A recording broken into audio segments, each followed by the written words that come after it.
Hi, this is Brendan Murphy here, and welcome to the Please Do Something podcast. I'm a singer and a songwriter who will be talking to inspiring creative people about how and why they do what they do and some of the lessons they've learned along the way. Thanks for listening.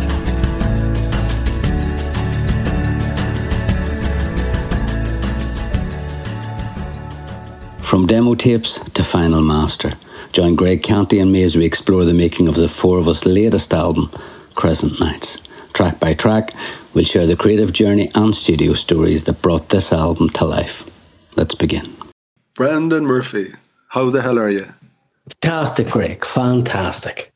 I am fantastic. I don't know what it's like in Carlingford, but in West Cork on this summer's evening, it is fairly bleak. It's bleak, is it? Yeah, it's been a terrible day. We're literally sitting in a cloud. Oh, I'm sorry to say that I have a very different outlook. Looking across Carlingford Bay here, there's the yachts are out and the sea, the sky is blue. Well, where I'm looking out, the boats are out as well, but there's no one on them. I can tell you that for nothing. Right. Yeah. Actually, there's a windsurfer out who looks like he's going about. He is not moving hardly at all. There's not a breeze. It's too late to be sunny, but it's sort of that sort of nice sort of evening after a really clear day, which it was. So. Yeah, so I've just spent a day in the studio with my two compadres, Declan and Enda, in his new gaff. And when I left Enda, he was getting out of the studio and into a digger because he's putting a new path. He's one of those guys who can do anything, you know, so he's just built the house and now he's building doing the landscaping, basically. So he left us to do the proper work, you know. It's funny, we were chatting a little bit earlier and you made a comment to me and I actually wrote it down. And people will have an idea about, you know, the rock star lifestyle and all that kind of thing. Jakers, don't those boys have it great? You said something, you said, how hard do those guys work? And I wonder, what do people think? You know, you rock up with a new album every few years and sure, the rest of the time you're just wandering around the country playing gigs. It's really easy, isn't it? Do you think people think that? Yeah. Do you think people think that? I wonder. Do you work hard? Yes, I do. I work. I definitely work hard. Yeah, I do. Yeah, if you asked my kids, do I work hard, they would say, it's obvious that I work hard, but it's obvious that I love my work. So yeah, no, I do work. Working hard is not what hurts the brain. What hurts the brain is figuring out what to work at and when to work at it. That's really the skill you need, really, because there is so much work you can do. But really you have to focus on the work that really matters, you know, and at the top of that list is the hardest work of all the work is the songwriting. That is the toughest, you know, it's the toughest of anything, which is why a lot of people put it off. But it's also the most rewarding and it's forever if you get it right. But unfortunately, it's also forever if you get it wrong. So I just don't want too much. We just don't want too much shit on Spotify. You know, it's like, oh, gee, you know, you have to trawl through like 7 ropey tracks on the 4 of us before you get a good one. We want a nice arc, you know. I watch very little TV, but there was a thing on Mel Brooks. I just caught it. Alan Yantop interviewing Mel Brooks, who's now in his 90s, and I hadn't realised Mel was a drummer, and you know, but obviously he's crazy about music. At 90, you could see that he was still singing Frank Sinatra songs and wanted to play the piano, and I just thought, you know, I'm working at the right stuff. You know what I mean? Obviously, if at 90, singing and playing still interests someone like Mel Brooks, then my little paltry attempts at it, are going to keep me preoccupied for many years to come. As an artist, you haven't been prepaid by a record company to produce 4 albums, and this is number 4, and they want 11 tracks off you, and you're punching your way through your obligations. It's a different ballgame when you're standing over all of your own music and you fall by it or you rise by it, one or the other. Yeah, well, I think, to be fair, I think that whether you've got a record deal or whether you don't, most of the artists that I would be interested in would always be thinking it's about their legacy rather than Sony's or Universal's or whatever, the thing is, the process is interesting. The process is it's infuriating. It's like doing a crossword puzzle all the time. You know what I mean?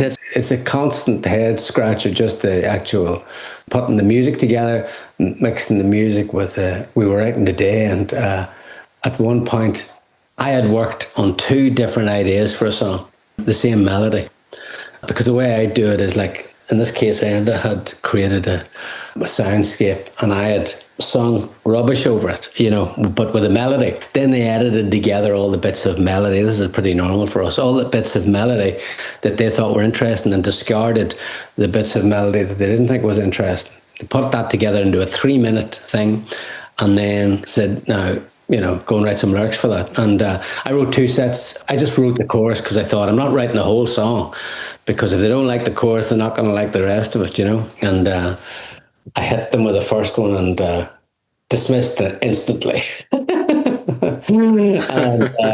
then the second one was sort of half dismissed. And then, you're in a bad position whenever Enda and Declan, they start trying to write lyrics with you.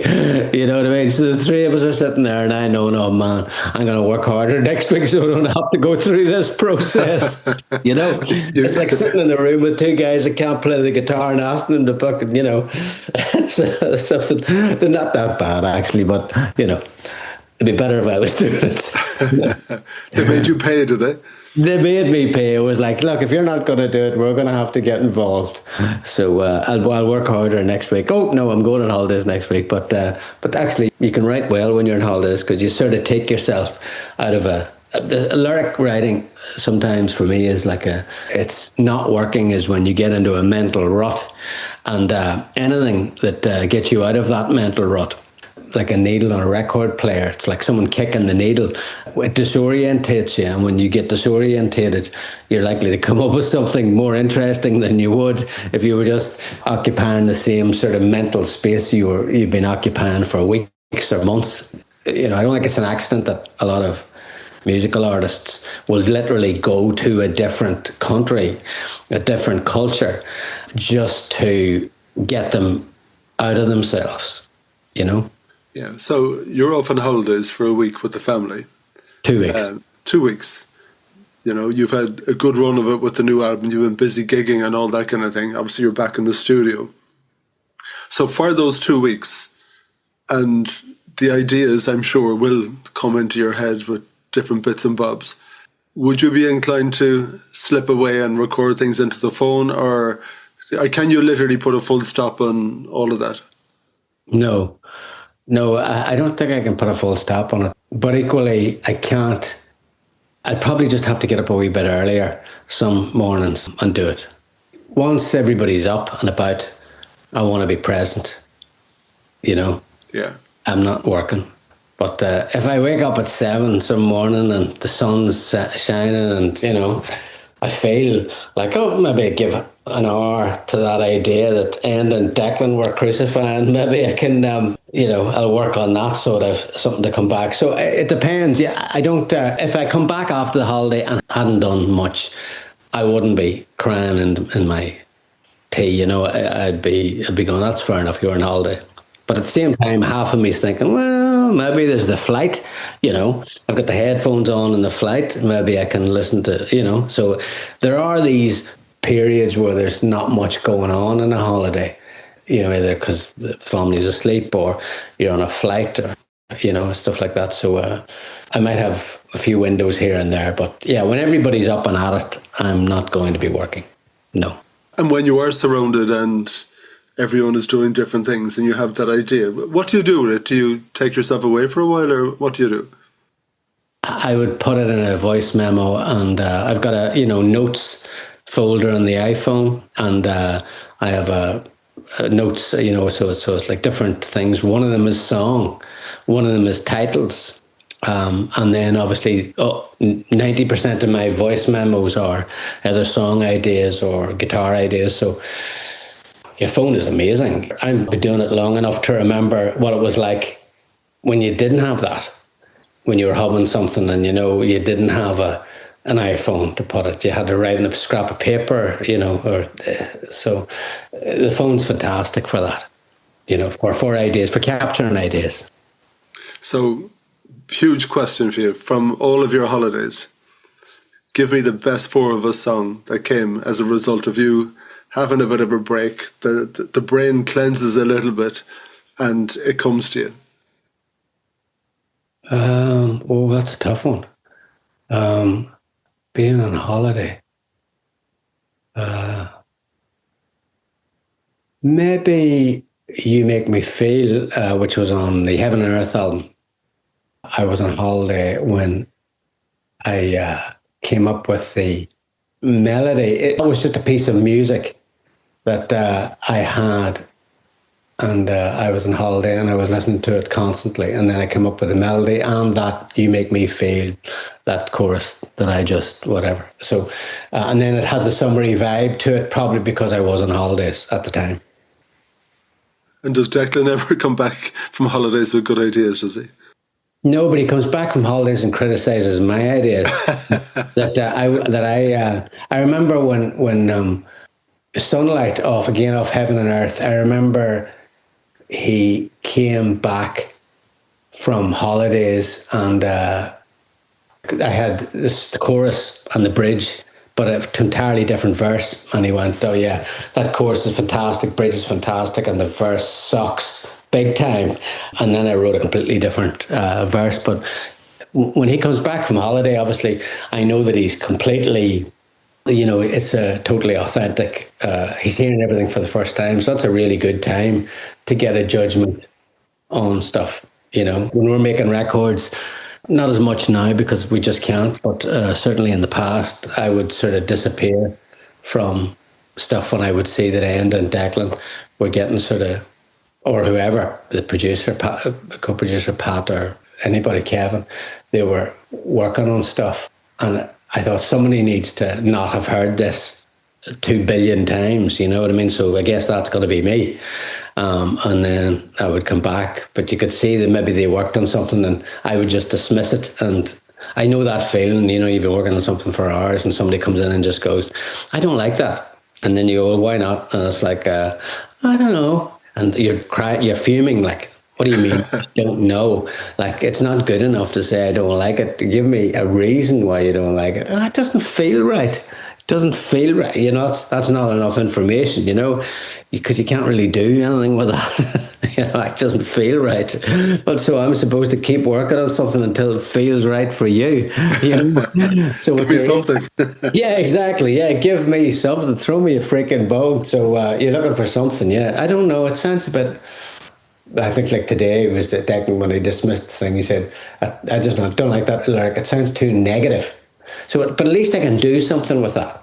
It sounds too negative. Okay. I think the title I had was Almost. So he said, right away, it's too negative. So I was like, okay, next. You were chatting about the process of figuring out those different songs and everything. So what I want to do is play for the listeners one of the demos on the recent album, I Know You Know Me So Well. And there's the most unusual chitter-chatter between you. I think there was mentions of J.J. Cale and John Lee Hooker. You were playing something very, very gently in the background. I could hear birds singing, I could hear traffic. And I guess it was you, Declan, and maybe Enda commenting over, I think, what was just a very raw idea of the song. Yeah. Is that a typical process? Yeah, it is. I mean, we will record. That is a very typical process. We will record. We'll have a musical idea, and we'll record that.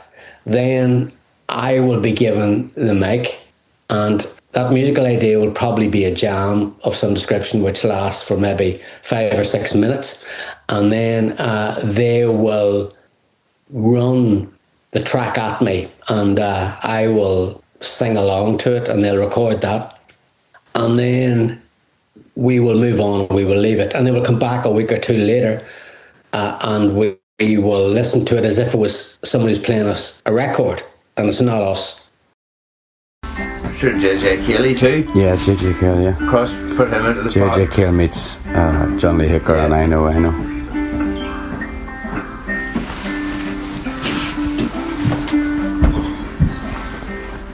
And if it ended up with that sort of intimate thing, Yeah. that would be all you would need on it. Yeah. You don't need a producer to do anything. It'll sit over that. Yeah.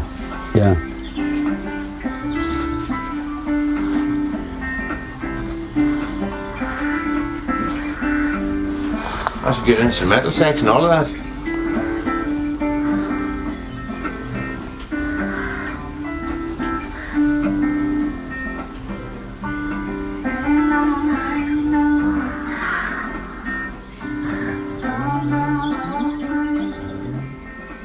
Take it down, knock it.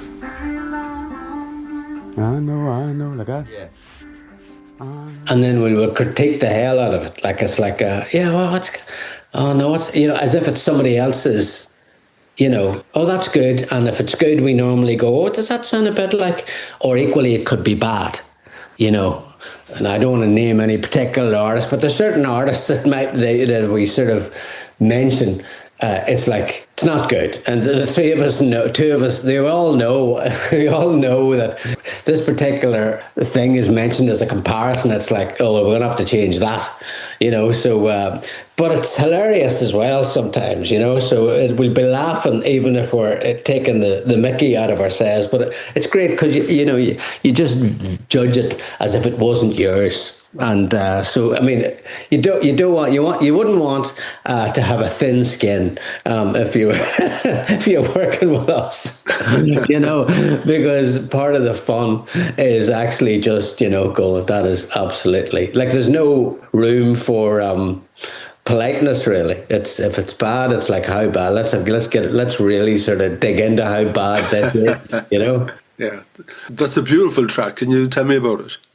Well, what happened with I Know You Know Me So Well, Sharon flew over for, that was a co-write between me, Declan, and Sharon. Sharon flew over, she only did it once, flew over to Ballymena to spend 3 days, or certainly 2 days, writing in Amberville studio in Cullybackey.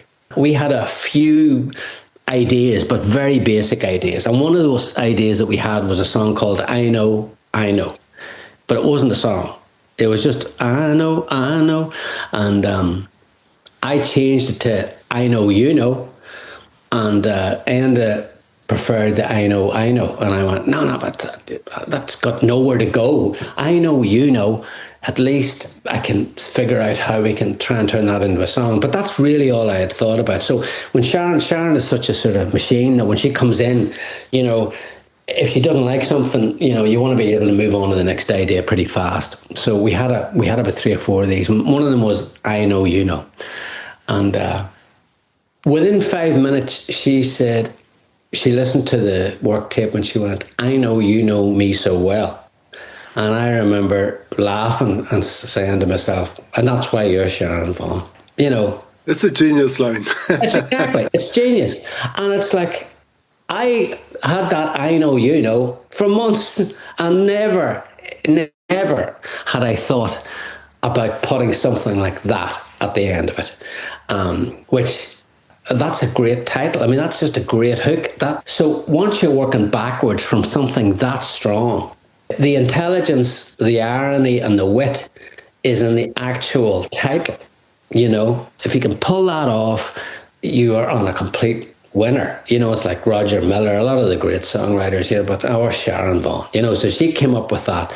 And the second she did, I went, oh, jeez, we're home. That's the door wide open at that stage, isn't it? Yeah, and then we just had to, and so we did but the problem we were having was, it was the key of it. There was something in, she liked my voice really high. And as usual, I'd written a song in a high key, and Sharon quite likes. My mother hates my voice in a high key, but Sharon quite likes my voice in a high key, and so I was going, do I need to change the key, Sharon? It sounds a bit high. She went, no, it's I like your voice up there. Anyway, we kept it. Then me and Sharon went out and worked on lyrics for the whole song, and the two boys worked on the music, and then we all came together, and we came in with the finished lyric based on the title that we all agreed on. And the guys were in the control room, and we started putting together the song.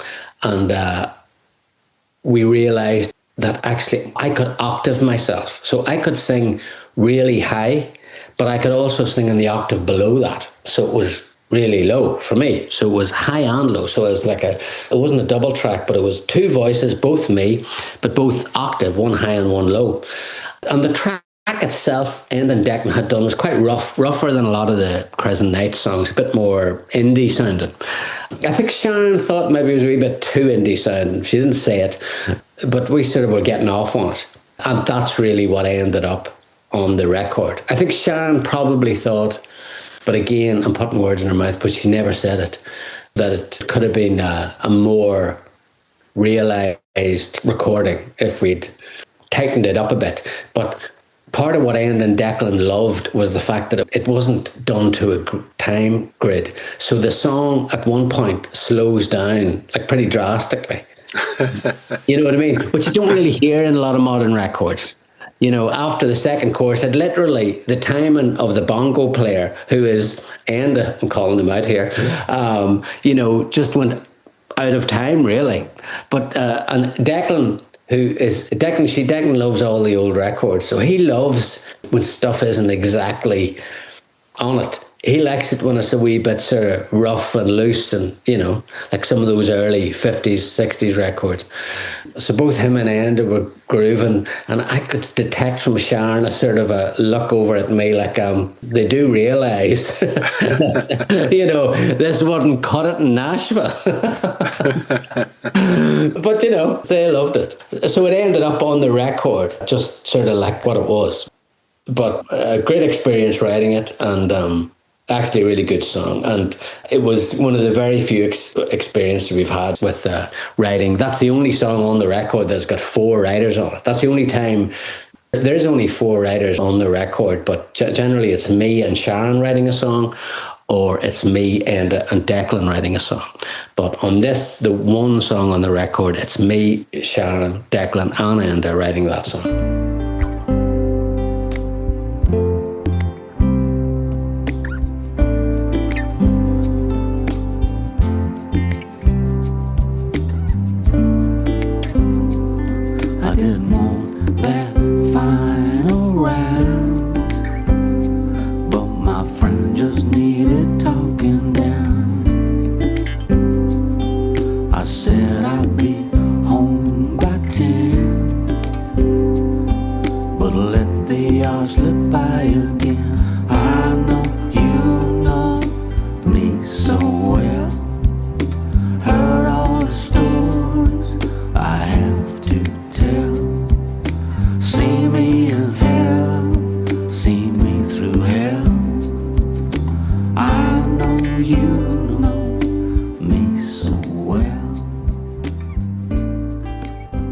As soon as we started playing the song to people really liked it.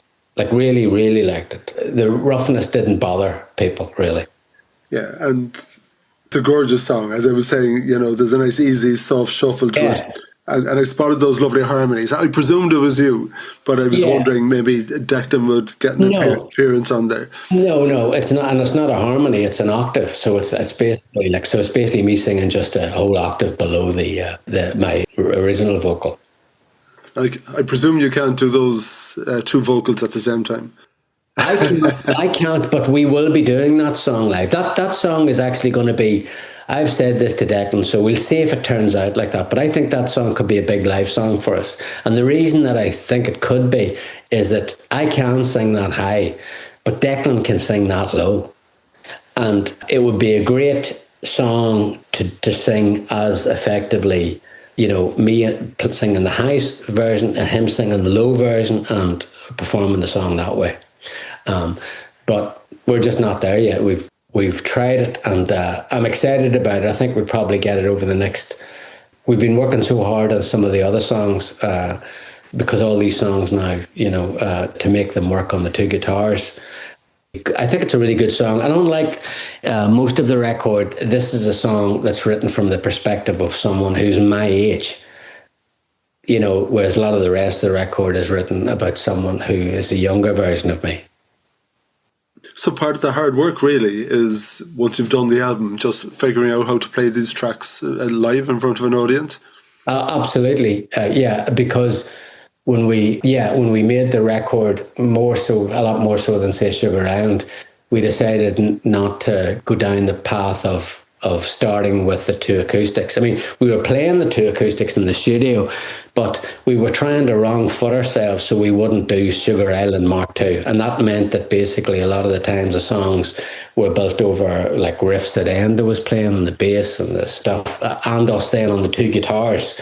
But now when you take it out to play it live, you have to cover Enda's parts, you have to cover all that with the two guitars, and we're sort of excited. We were excited about that even at the time, because we said, let's make a record that's going to be tough to convert to two guitars, because it'll stretch us to make it work. But we know it will work because we've spent so long on the lyrics. That's part of the reason songs don't translate onto a couple of acoustic guitars, is because, quite frankly, the songs aren't lyrically direct enough. They're written from the perspective of a band scenario where sound is just as important as lyrics, whereas when you strip it back, it doesn't really work. It's hard for people to get carried away with emotive vagueness if there's not the sonic representation to bring you outside of it. So you tend more to focus on, where's the story,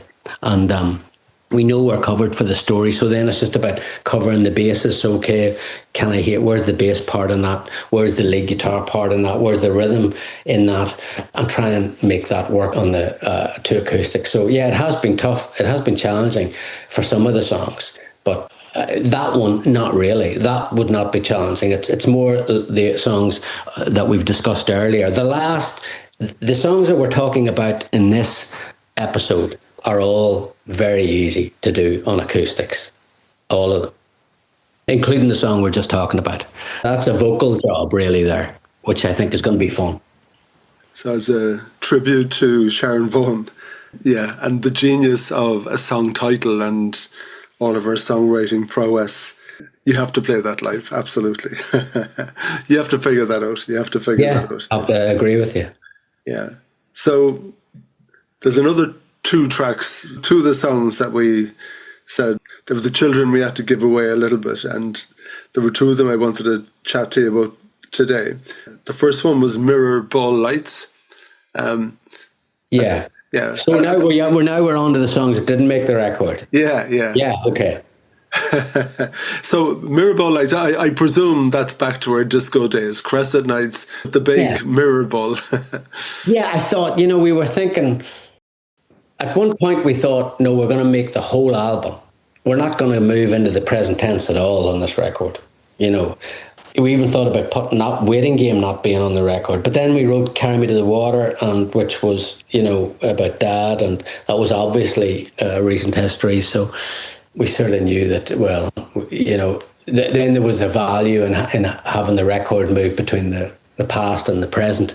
And to some degree. But overall, we wanted the feeling. We wanted to call it Crescent Nights. We wanted the feeling to be discos, nightlife, teenage years. And so we were working hard to try and shoehorn songs into that theme. And Mirror Ball Lights is exactly that. That's what I would call a failed attempt to shoehorn a song into the theme of the record and just not pulling it off.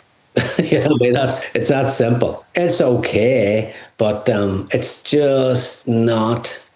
And the problem is, if you write a song like Crescent Nights, which is in not a dissimilar vein, and then you write a song called Mirrorball Lights, and it's similar thematically, but not as good, it sort of taints the other song. Whereas if you take it out of the running completely, then it's cleaner, and people can focus on the one better song.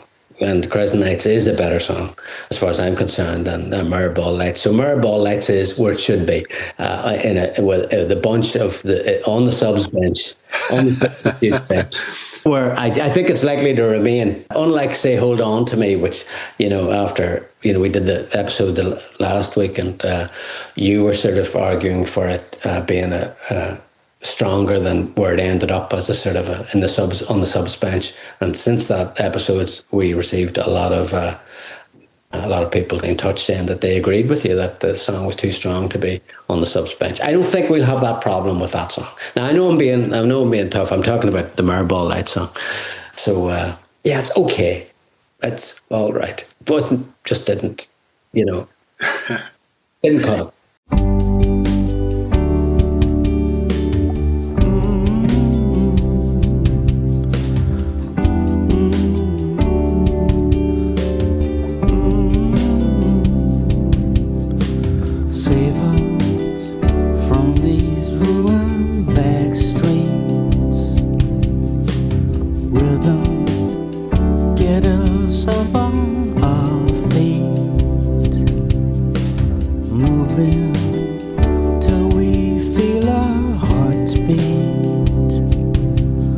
While the city's asleep, yeah, I just can't wait to hold you now.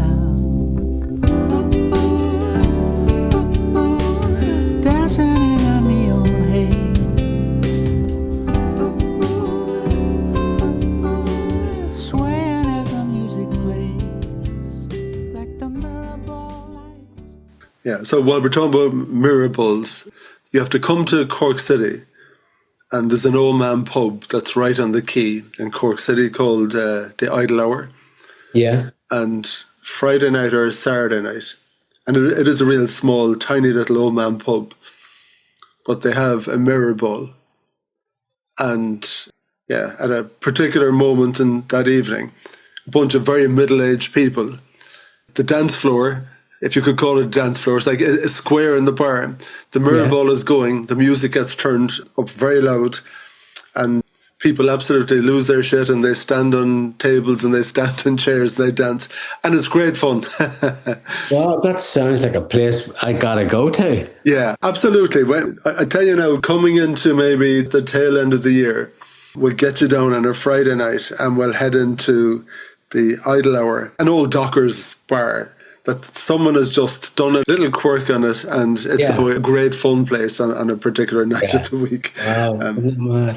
It's funny small things like that, how they can suddenly bring charm to a otherwise normal activity,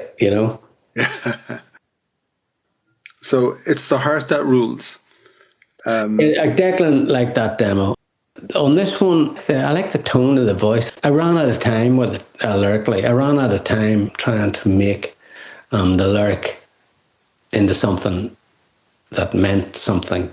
That it sort of sounds like it to me. It sounds like a song that I ran out of time. It was one of the ones I was working on lyrics, and the deadline was approaching fast. And we did have other options for songs, and I just went, no. It's not there. So let's just leave it.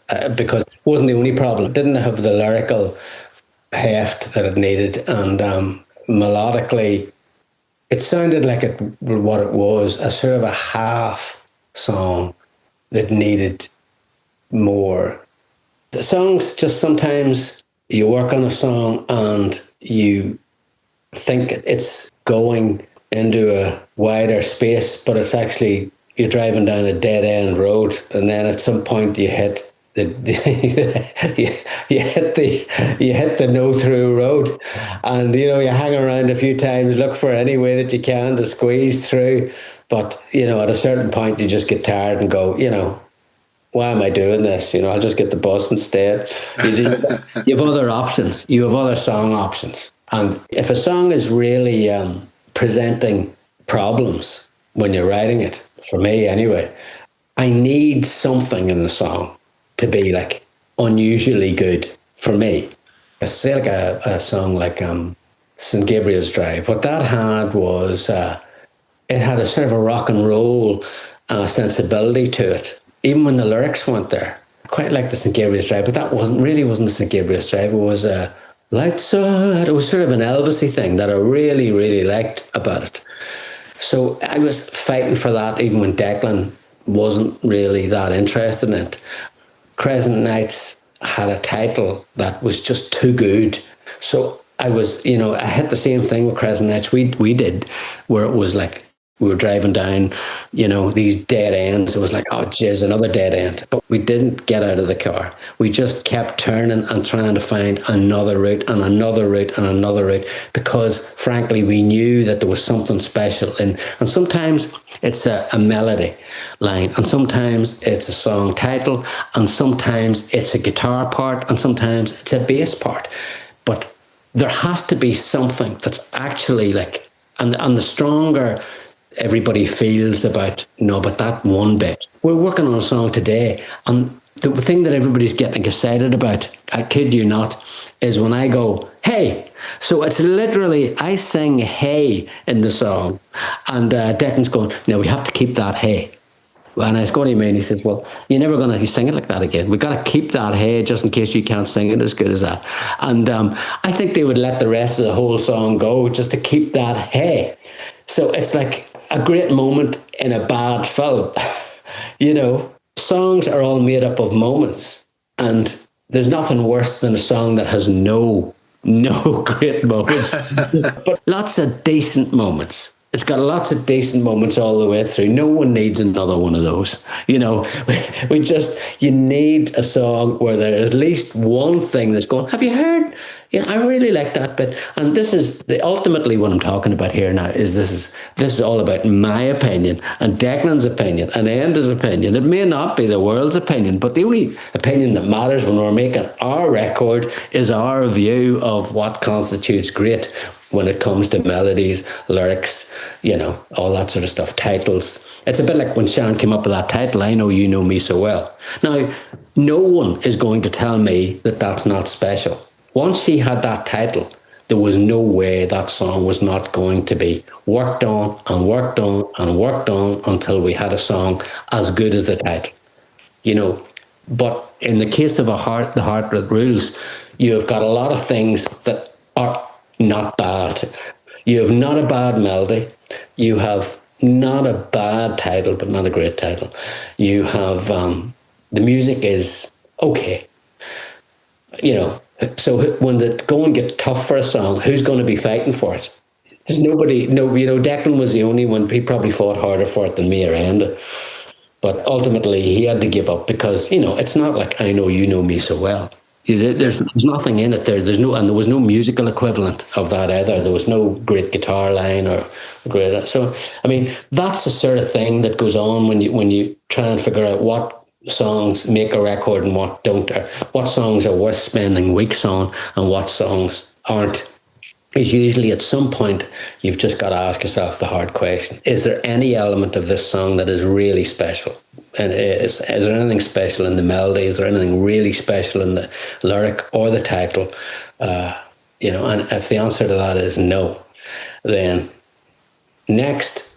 Used to live inside my head, was careful where I tread. Now I'm jumping in.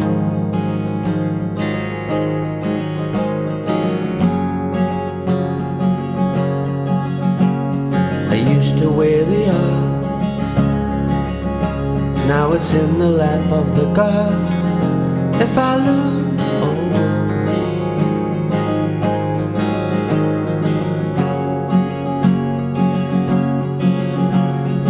this one's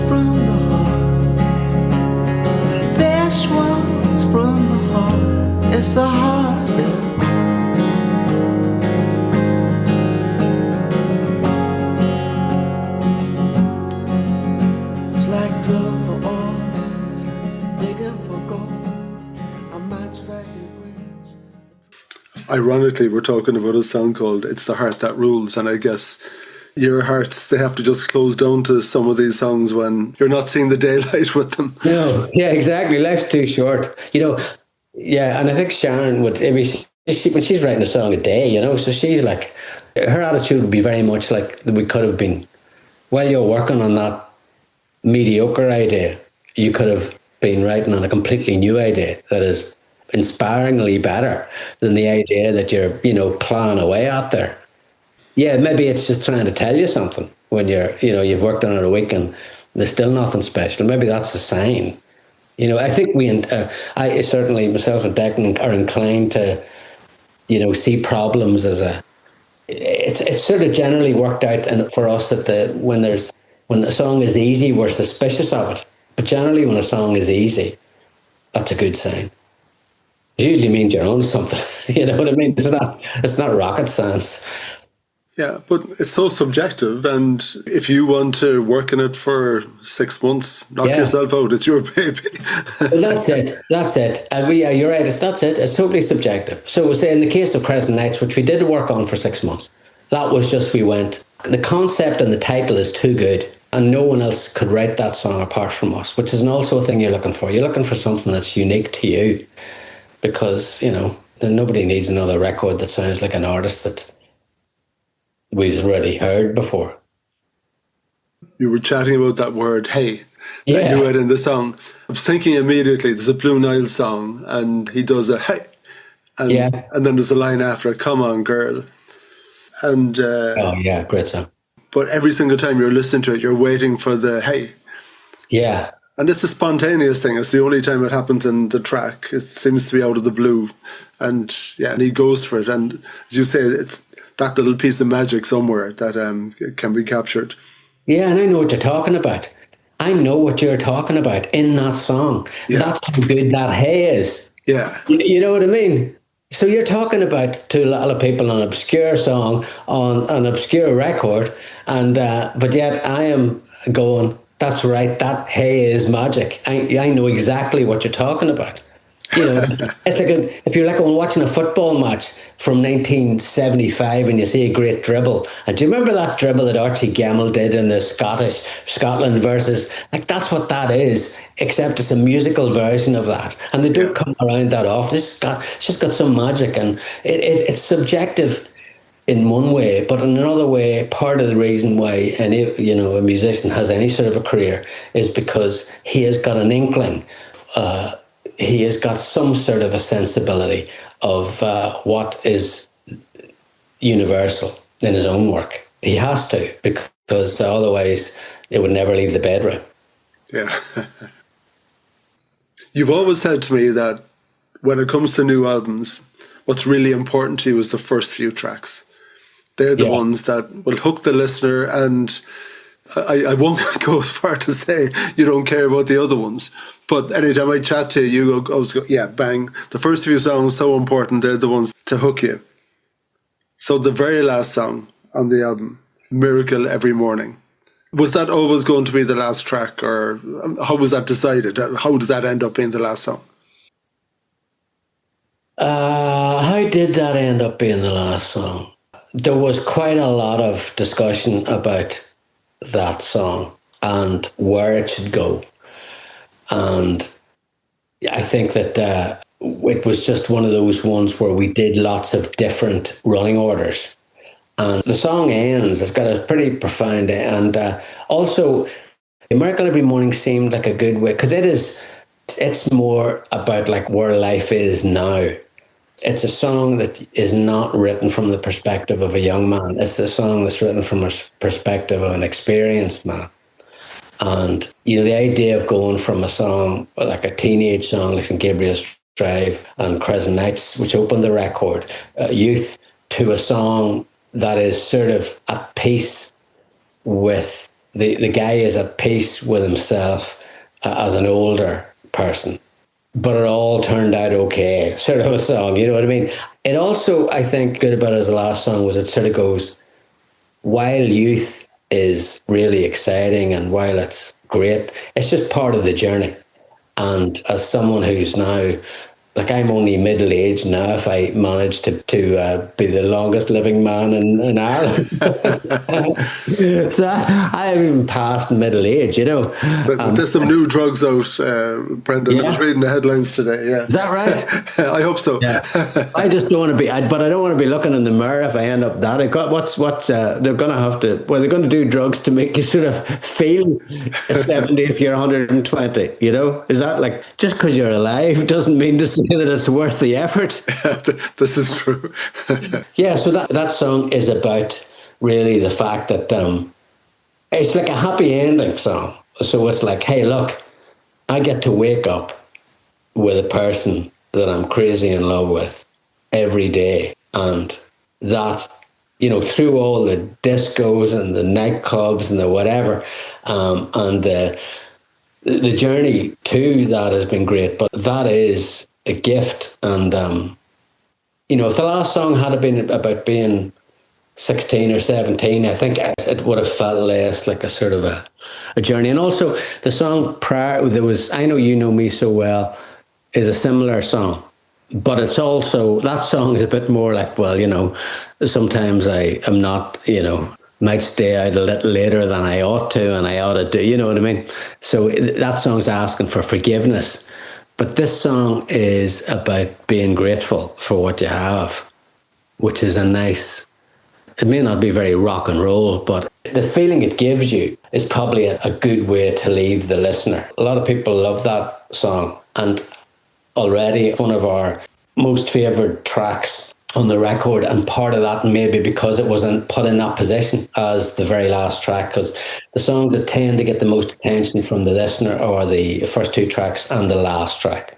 Your last track can't be shit. That's a good criteria. Yeah, but it can't, because it's a bit like sort of like you know, it's like having a really decent starter, a nice main meal, and then an absolutely rubbish dessert. just when you were about to become a big tipper, you know what I mean? The dessert comes out and it's rubbish. It's a taste in your mouth that you leave the listener with, and you just want it to feel to write. And it's a recipe. Making records is a musical recipe, and everybody has their own idea of what makes the perfect recipe. But you get to every album, you get a chance to mess around with the ingredients. And, you know, 6 months into the album's release now, and I'm happy with the running order. And enough people have talked to me to know that generally we were on the right track. So, yeah, I think that was a nice way to leave it.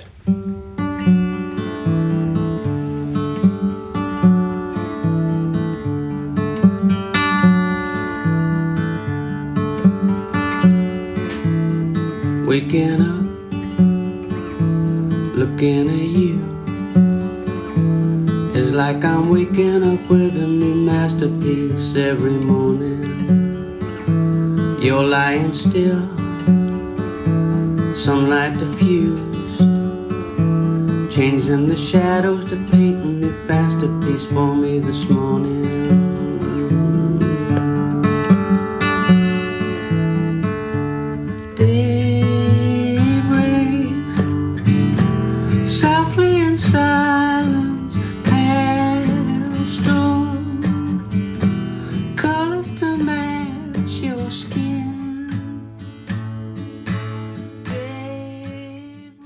Yeah, and from demo to what we listen to now on the album, the demos, even in itself, it was a well-formed demo. I think the whole idea, I know how far in those demos were when I got to hear them, but it sounded as if you had the sound pretty together from the beginning.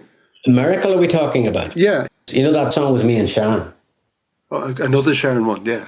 Yeah, so basically the way that song was written was, I have a house in Carningford, and so the room I'm in now, actually, so which is where the room I would write songs. So earlier in the series, I was talking about how during lockdown, Sharon and I wrote once a week for an extended period, and because I was trying to get better on the guitar. She can't play anything, no musical instrument, and so as I said earlier on, she used to refer to me as a guitar owner, not a guitar player. So I was like determined to improve my chops, songwriting chops, So it was really great for me. Like I got far better on the guitar during the writing session with Sharon. So my way, instead of getting more technically proficient, my way around it was to learn different tunings. So that I had no idea what I was playing, but I would go into like open D tuning, which is what that song is, and no, that's Dadgad actually, yeah, and I went, oh, that sounds good. I don't know what I'm playing like, but I said, well, that sounds good. So I do a run and another run, and so I had the guitar part, and I knew the guitar part was really good. And then we were about to start writing. I said, I've got the guitar part. I think it's really good. When we were writing, we always do the same thing. So for the first 15 minutes, we just talk. And then sometimes an idea comes out of that. We just talk about what's going on in our lives. And I was looking out the window, looking at the ocean, and I said, one of the great things about living in a house that sort of looks at the ocean is that it's like looking at a different painting every day, every time you look at it. If my window was looking at the back of another house, it wouldn't really change. It'd just be the wall that you'd be seeing, but when it's the ocean, it really does, it alters. There's a lot of things changing, obviously the sky and all that, but it's an added element. You have the sky changing and the weather changing and how that changes the movement of the ocean. I said, it's like having a picture on your wall that changes. And she says, masterpiece, like a new masterpiece every morning. No, I had something every morning. I had that as a guide every morning. And then she said, what about masterpiece every morning? And I went, yeah, okay, let's write that. And we wrote it. And I got excited about it. And I went down to Declan's and I played him it and sang him it. And he went, I don't like it. And I went, why not? And he said, I don't like your guitar part sounds slow, and I don't like the masterpiece. I don't like that masterpiece every morning. I don't like. It just makes. I said, well, what do you not like about it? I don't know. It's funny. And so I went back to Sharon and I said, Declan, like, can we change it? And what does he not like? He doesn't like the masterpiece word. So. She thought about it for 2 seconds. She went, what about miracle? What a miracle. Another miracle. I said, and that's why you're Sharon Vaughan. I said, perfect. So she put that in the song, went back down to Declan. Miracle every morning. He went, oh, no, I like that. And I'm going, right, okay. But then he said, but I still don't like the guitar. And I said, well, but that happens regularly, and then different people warm up to it. So I said, okay, well, it's another one that me and Sharon wrote, so it may not make the record. It's on the subs bench along with all these other songs. That's the way it is. You sort of go, okay, well, he doesn't really like it, we'll put it on the subs bench. But I liked it, and then I was listening to it and I was trying to figure out, well, what could I do? I thought, well, if he doesn't like it, he's not gonna. I think he tried to work on it. So we did the voice demo. He tried to work on the guitar, but he couldn't get it. And then weirdly enough, this very rarely happens, he started complaining about the fact that he couldn't write a guitar part over. And I took it up and I thought of an Irish traditional melody, and I went diddly dee diddly diddly diddly diddly dee, like an Irish traditional mantra. I sang over the demo, over my slow guitar part, and I went, this solves a problem. I know this is going to work. But I couldn't play it. I couldn't play that part. So I went down to Declan and I went, listen to this. And I went, the Irish diddly dee, diddly diddly diddly diddly diddly. I said, this is going to work. And I could see that he was going, geez, well, that sounds interesting. So then, but it wasn't even going to be easy for him. So then a week later, he came back and he had it. And he played it and it fit. It actually fitted perfectly. It actually was. It was something that it was. So I didn't play the guitar. I came up with it as a melody part, and he copied it on the guitar. And when you put both of them together, it nearly sounded like a traditional thing. And then when we brought it to Enda couldn't believe how intricate the guitar parts were. He thought the guitar parts were amazing. On the two things. So he immediately liked it, and because he liked it and liked the guitar parts, Declan's enthusiasm for the song got more interesting, and suddenly the guy was, instead of being on the subs bench, he was running up and down the sidelines. He was, you know what I mean, he was thinking like he was going to get on the pitch. He was rubbing the legs, trying to get, because as far as he's concerned, he's going to get called on to the thing. And but we still weren't sure. But Enda worked on him because Enda only works on stuff that he likes. So if he doesn't really like stuff, it'll just be left unloved in the studio by Enda. But Enda was like starting to do, oh God, I can imagine a good Moog line here, and I can imagine a good sort of string part here. And suddenly the track, everybody was taking it seriously then. And then we played it to a few people, and they loved it. And that song in the live set instantly, because again, it was written around essentially very simple parts, which was the melody, that was the Mayan Sharon thing, which was the vocal lyric, the melody, and my guitar part, and then Declan's sort of more intricate guitar part, which matched perfectly, and you didn't need anything else. You know, you didn't. There's some string stuff on it, and there's some Moog being played on the record. But essentially, if once you hear the two guitars and the voice, that's all you need to hear in that song, and you know it knocks it out of the park every time we do it live. It's just it's one of those songs that you can't really fail with. Yeah. So that demo we had listened to at the beginning, was that you playing? Or was it Declan playing? That's me playing with Declan playing the very simple one, the initial simple one. Yeah, the voice demo for that one. I was just curious. Like for me, the song seemed to be fully formed. Yeah, it was, but I think Declan didn't think it was interesting enough. That wouldn't have cut it for Declan, if you know what I mean. So I don't think that he couldn't, not that he couldn't see it, but he wasn't getting excited about it. And then when he got more and more excited about it, and then I got a bit excited about it, and that's really what it takes. That's what all the songs take. So you write a lot of songs, and then every song needs a champion. So St. Gabriel's Drive, the champion was me. I was going so it certainly wasn't Enda, and it wasn't Declan, who didn't like the fact that it was sort of made him feel tense. The champion in Crescent Nights was also me. Declan, that was a title that Declan loved the title, but he had come up with a guitar riff that I thought was fantastic. He didn't really see it. And then Enda, I think, sort of was swayed by our enthusiasm, whereas there's other songs like Tree of Life that Enda really just, even though it was me and Sharon that wrote, he had nothing to do with it, but he fell in love with that song. And then when I thought, is this song is it a wee bit generic for the record? Is it too vague? Does it not fit? He was fighting for that. I Know You Know, really, and Declan were fighting for that. And it was only when before I thought, I don't know. And it was only when Sharon came in with the I Know You Know Me So Well that I began to think, well, the song has a chance. So you have all these, it's a team of subs, and they're all standing. It's like there's 25 of these people, and they're all at the side, and you're the manager, and it's your job to figure out what team you're going to put on the pitch and what ones you're going to leave off. But it's a sort of a collaborative effort, really, and ultimately in swaying you, So this album really was, it was those four people. It was Sharon, it was myself, and Declan. But Sharon was more like the popping in and popping out, really, of the process, whereas myself and Declan, we were at the coalface for what seemed like a long time. It was quite a long time, but we ended up with a record that, I think I've criticised a lot of the records probably quite harshly since Songs for the Tempted on this podcast.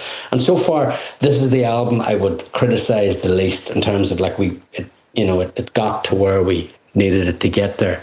I think I'm going to be as happy with this record, 10 years from now as I am now. And it even includes the miracle every morning with the boy who was brought on last minute, and he scored the winner. He scored the winner in extra time. He did, yeah. As a collective, when you look at the album and you want to tell the story about it, if that's even possible, to do a little wrap-up of it, how would you describe it in your best way, and what makes it so different to everything else you did? I think that in this record, we brought a bit of what we started off with in our very first album, Songs for the Tempted. We brought a bit of the pop production smarts that we had way back when we started, and we weren't afraid to introduce it into a whole new series. So this album swings more than any album I think we've released since maybe that first album. It swings in a different way, but I think that it rhythmically it has a same sort of sensibility and has a sort of a pop. It's quite produced sounding, which is not necessarily a bad thing. And also, I think that lyrically, this album has something that the first album didn't have. It sounds like from start to finish, it's a series of stories that couldn't have been written by the same. Certainly myself as a lyricist, I didn't have the chops to put a collection of lyrics like this together across all the songs. So that's why I like it so much, in that I think it's a mixture of two things. I think it's we've got tougher on ourselves. We've got we understand the craft of songwriting better. We understand production better, but we kept a bit of the cheekiness and the energy that got us off the boards to begin with back in 1989. So I think that's what I like about it. I think it's a mixture of experience and innocence, and that carries through to the actual stories, which are a mixture of innocence and experience. As usual, the problem now is, well, how do we follow it?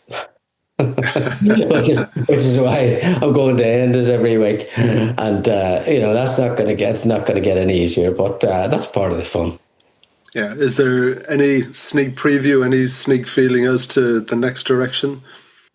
No, absolutely not. We're just trying to write our way into it. I mean, it could not be further from that. Really, it couldn't. I have no idea. We need a song that becomes a lyrical signpost. That's what we need. And you just have to write enough of them to end up tripping over one and going, hang on a minute, what if we just went down that road?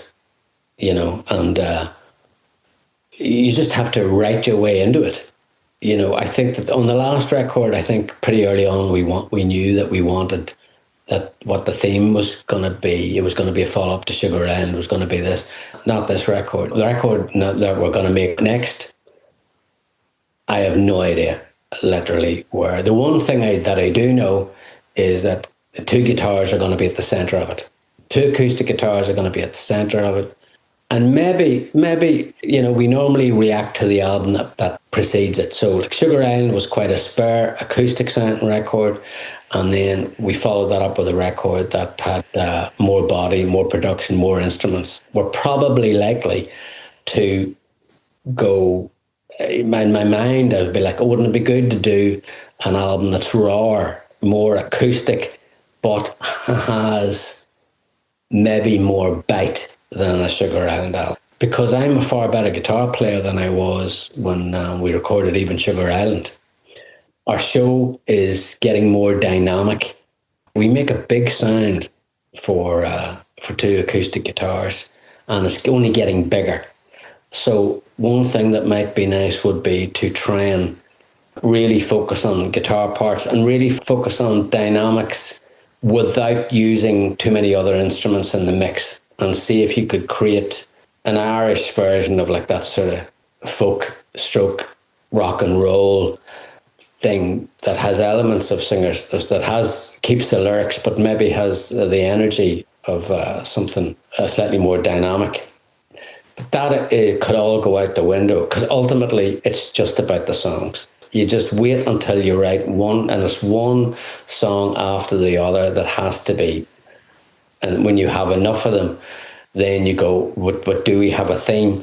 And if you don't have a theme, the chances are that we'll keep writing until we do. Because I just think in 2025, if you don't have a theme for your record, it's hard to justify the long player, really. You may as well just put out individual tracks on Spotify. I like the idea of a theme, particularly in today's world. And also, it's hard to do. It's harder to do than just put 12 random songs together. And most, like the sign of an album, sometimes the people go, yeah, well, this album's about love and loss.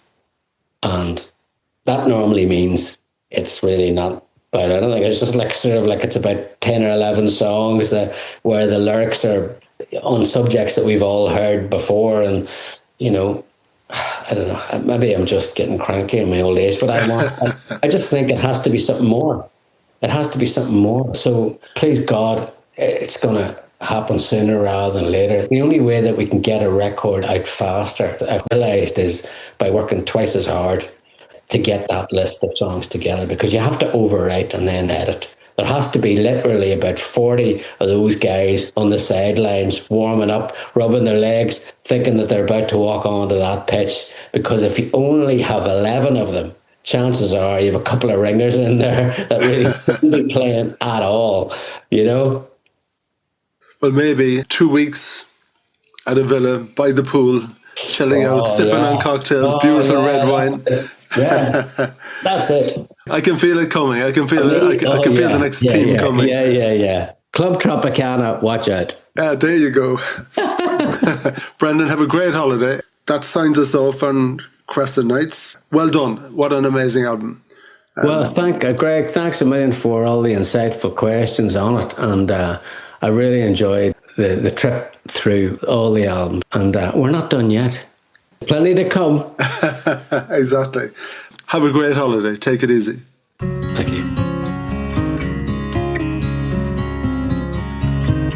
I picture you bringing the light, chasing the darkness away like a miracle every morning, giving yourself only to me. Draped in the sheets of our bed, it's a miracle every morning.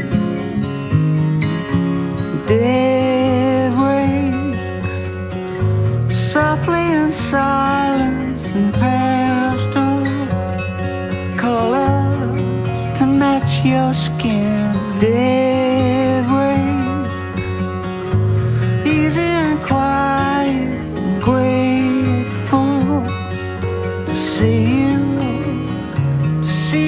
again. You're lying still, sunlight diffused, changing the shadows to paint a new masterpiece for me this morning. Waking up, looking at you, it's like I'm waking up to a new miracle every morning. Day breaks softly in silence and pastel colors to match your skin. Day breaks easy and quiet, grateful to see you again.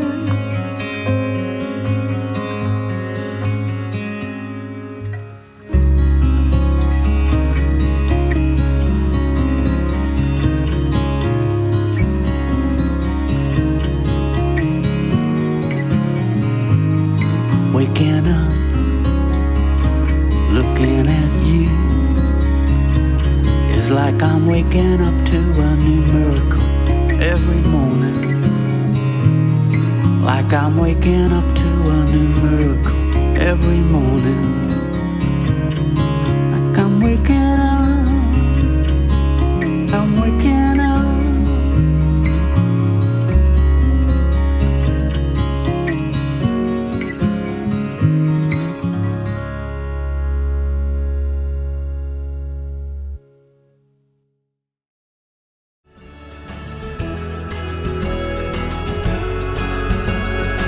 Thank you for listening to the Please Do Something podcast. If you'd like to get in touch, just send an email to Brian Murphy